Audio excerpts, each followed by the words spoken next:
what do you think it feels like to be lost? When I say lost, I don't mean you've lost sight of your mum at the supermarket or you've taken a wrong turn in a place you've never been.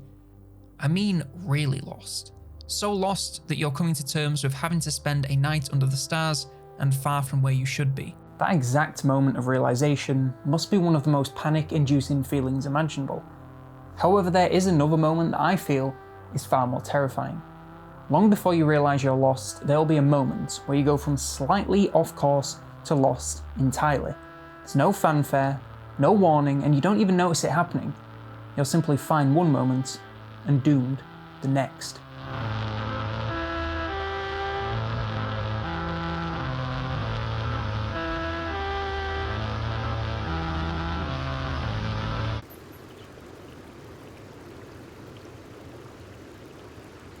This moment is something I first encountered whilst reading The Ritual by Adam Nevill.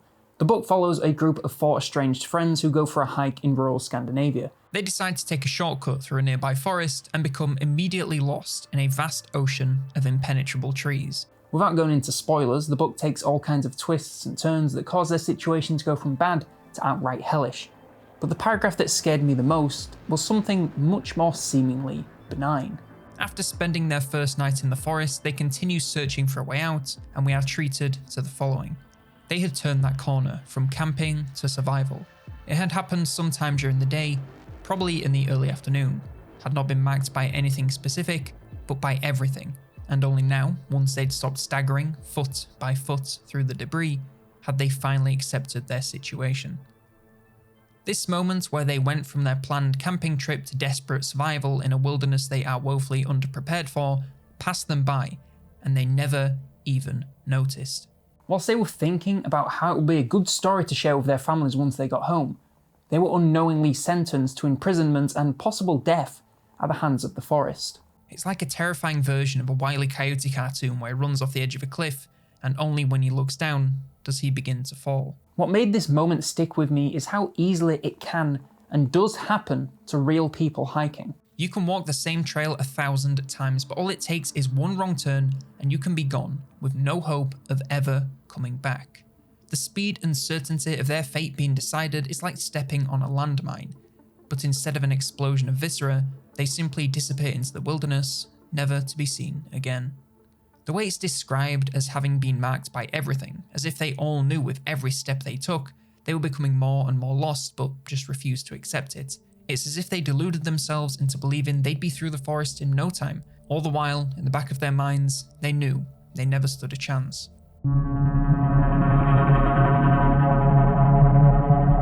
Earlier in the book, just as they're making their way into the forest, the group come across an animal carcass displayed high in the trees. The scene is described in visceral detail, but to me the scariest part is nestled at the start of the first sentence, before there's even mention of a drop of blood. The carcass is described as being above them, beyond the reach of a man standing upright. Unless someone came all the way out into the Scandinavian wilderness with a ladder, there's no way a human could have placed it there, which begs the question, what did? However, that's not a question any of the group dared to even think about. You could read this as sloppy writing, that no one would question something so logical. However, if you want to give Adam Nevill a bit more credit, I believe it's never asked, because none of the men want to think about the answer. It's so much easier to think about what it is and why it's up there than it is to think of how. Asking how can only lead to an answer so impossibly scary that none of them can even bear to consider it. The horror in The Ritual comes not from a lack of warning, but from the total lack of taking any notice of them. The carcass in the trees, the impenetrable terrain, the unfit and underprepared group of hikers taking on a challenge so far above their skill level that they were damned from the first step. When we meet them in the book, they are already beyond saving themselves. It's only when you stop and think about it that you finally accept and realise the gravity of their situation. One last terrifying detail is the fact that in this scenario, no one is really to blame. Sure, the group were underprepared and ignored warning signs that seemed obvious in hindsight, but that's the thing. When reading, you have the benefit of being able to think about these omens of death and see them for what they are. If you were in the forest yourself, soaking wet from the pouring rain, slowly starving and wishing you could just go home, you'd probably do the exact same thing if you thought you'd be out that much sooner. They just so happened to take one wrong step that led them down the path to their doom. Simple bad luck, and the merciless forces of nature. But what if, instead of nature, there was someone to blame?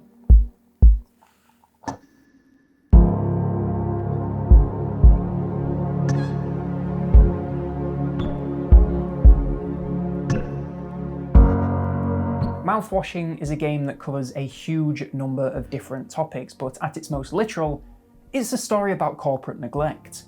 The game takes place on a long-haul space freighter known as the Clair, flying under the banner of Pony Express. The Clair is inhabited by 5 employees and is one of the last manned ships of its kind. They're halfway through a year-long one-way trip, meaning they're about as far from other people as you can be. And your first action in game is to disable the autopilot and crash the ship.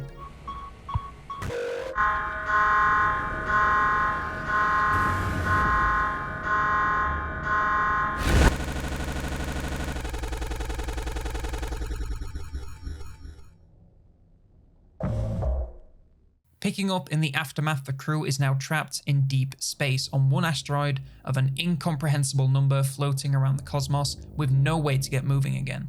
Even if someone with the ability to pull them out set off the moment they crashed and knew exactly where to find them, they're looking down the barrel of 6 months of waiting and hoping that the compromised ship doesn't creak the wrong way and tear itself apart. Given the nature of this video and the moments I've been talking about so far, you might assume that the moment I'm going to talk about is when you set the ship to crash, or even when that crew member decided what they were going to do. But both of these moments come as a result of something else. Days before, the captain shared with the crew that Pony Express was shutting down, and that once they reached their destination, they were all out of a job. Hey, what's wrong?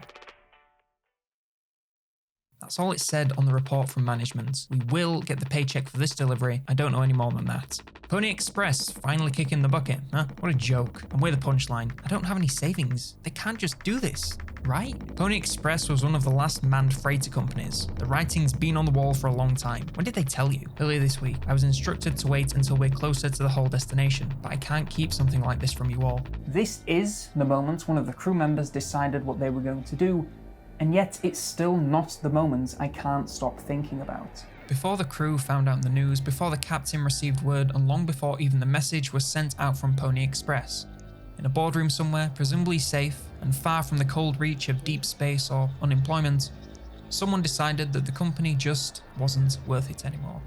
They looked at some numbers in a spreadsheet and made a decision that would sentence our crew of 5 to their inevitable doom.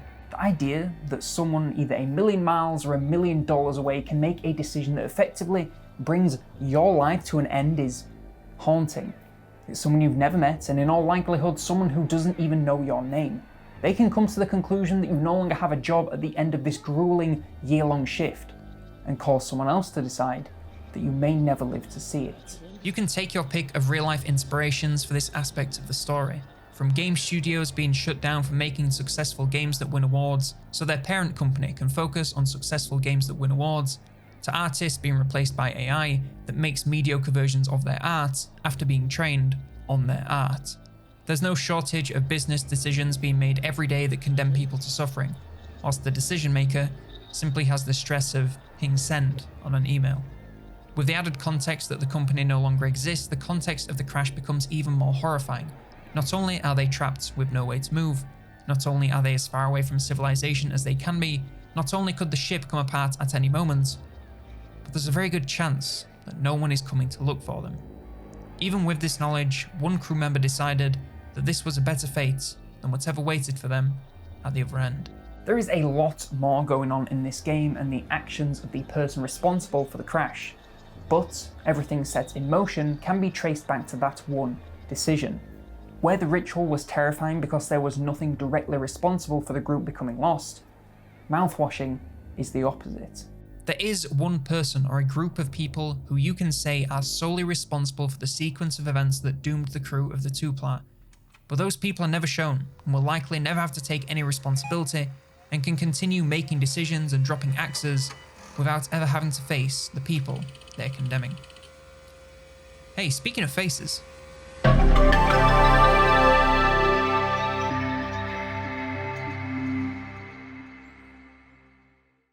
Faceminer is a clicker game released earlier this year, and like all clicker games, the goal from the first moment is simply to click.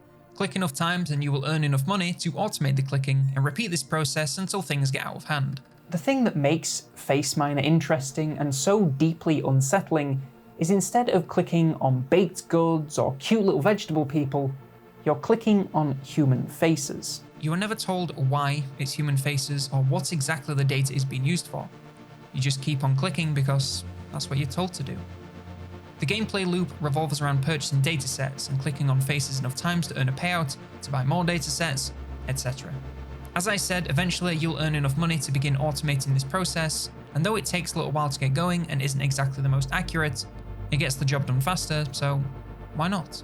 However, in Faceminer, automation isn't free. It uses computing power, hogging resources on your in-game PC, meaning you'll need to upgrade it to continue processing faster. This in turn increases the power costs of running your operation, alongside the water needed to keep everything cool. You can see how this can quickly spiral out of control, with upgrading everything often feeling like spinning plates. But I don't think I quite expected just how far the spiral would travel. Initially, you can make use of green forms of energy, like wind turbines and water recycling, but these eventually become far too expensive for just how much you need. You can then turn to fuel generators, and sure, they may not be as green, but they give you so much more energy, so it's worth it, right? Honestly, how much damage can a single or even 5 generators do? I mean, you're just one person clicking on faces. Occasionally, you'll receive messages asking what you are doing and that you should stop clicking, as the company you're working for is pretty shady and doesn't have a lot of information about them out there. I mean, yeah, clicking on human faces seems pretty weird, but the money keeps coming in, so you can justify it. After all, if you don't do it, someone else probably will. However, when you receive the footage of flooding, I think it's pretty safe to say that might give you some pause. Up until now, there was never a point when you questioned what you were doing, why you were doing it, or if you could even affect anything outside of what you see on your own screen. You were simply trying to make the clicking go as fast as possible and chasing that dream of infinite growth for the sake of growth. Now, when you're presented with this footage, it's a fairly haunting reminder that there is a greater world than just you out there, and just because you're not feeling any ill effects, it doesn't mean there aren't any. This warning is a lot more overt than the other two I've talked about, as it clearly displays what's going on more or less as it's happening, but I don't think that makes it any less terrifying. This footage simply appears in your inbox attached to an innocuous message from corporate to remind you that you're safe from any ill effects, be that natural disaster or legal responsibility. However, once again, this is not the moment that I want to focus on. When you receive that footage, someone has already witnessed the disaster, taken a recording, and sent it to you.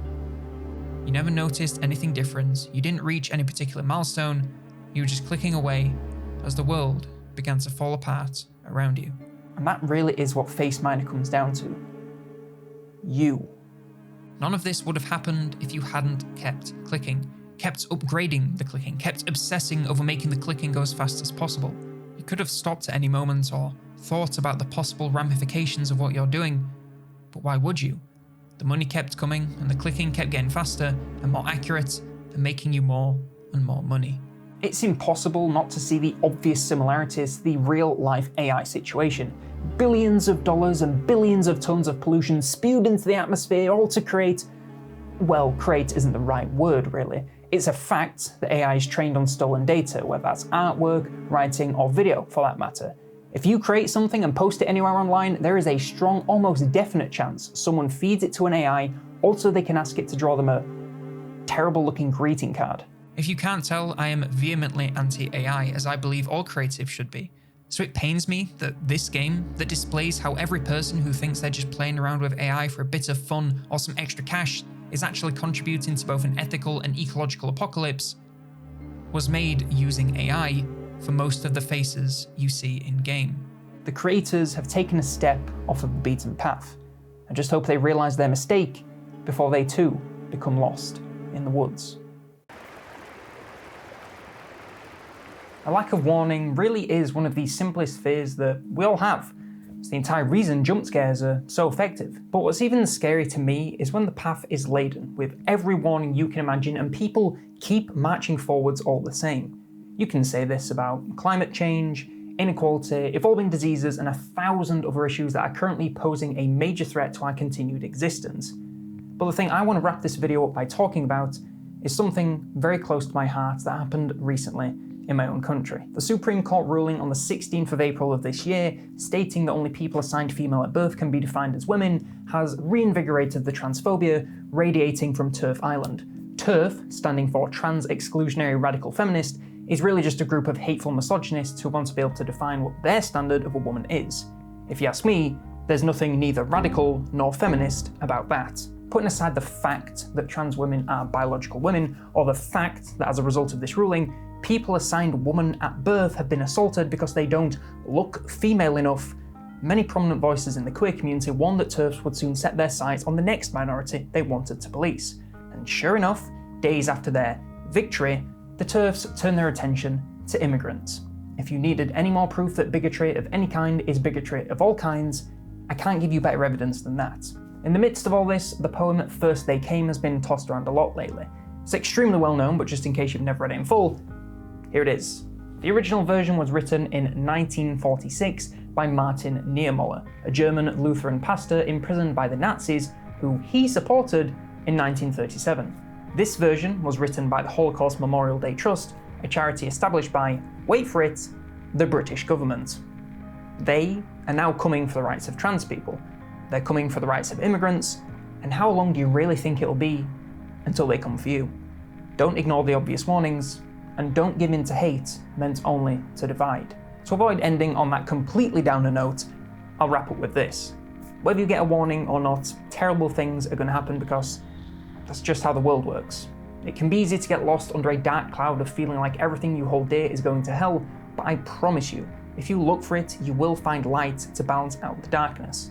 Whether that's through finding communities who will accept you for you, engaging with art that resonates with your soul, or simply surrounding yourself with people and things that you love. One day, you will look up and see a light breaking through that dark cloud, and you won't feel so lost in the dark.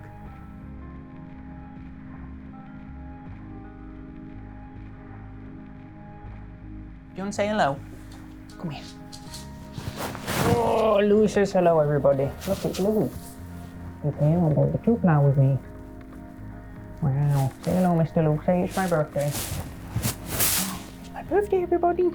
Yippee, I'm 3. Is it your birthday? Can you give me a present now? Can you be quiet for like 2 minutes while I record this? Yeah? Okay. Here we go. Technically you can sit right there, but I don't think you'll be quiet. You're also kind of pulling all my shit. My wires! Oh no, my wires! Yeah. That was fun. Recording time.